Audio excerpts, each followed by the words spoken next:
જો આજે હું આની તસવીરો જોઈ રહ્યો હતો તો તેમાં ભાજપના નેતા આપણે રમેશભાઈ ડાભી અને એક કોળી યુવાન નેતા છે જેમનું નામ છે જિગ્નેશ પટેલ, તે પણ આની અંદર જોવા મળ્યા હતા. એ પણ કંઈક ભાજપમાં જ છે અને આ ભાજપના જ નેતાઓ હતા. પણ કોળી સમાજના બીજા જે નેતાઓની ત્યાંની હાજરી હતી તો બીજા નેતાઓ પણ આ બાબત પર વાત કરી શક્યા હોત ને.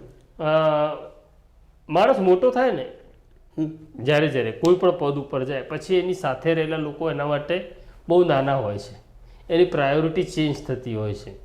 એ જાહેરમાં કંઈક બોલે છે અને ખાનગીમાં કંઈક જુદો વ્યવહાર કરતો હોય છે. એવું જ આમાં થયું છે.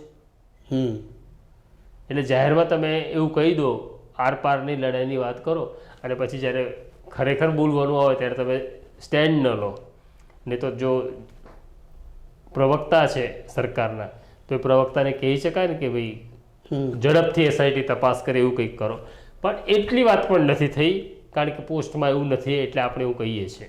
પણ લોકોને તો હાલમાં હું જ્યારે આ બધા અપડેટ્સ જોઈ રહ્યો છું ત્યારે મને એવું લાગે છે કે લોકોની એસઆઈટી ઉપર પણ ભરોસો નથી.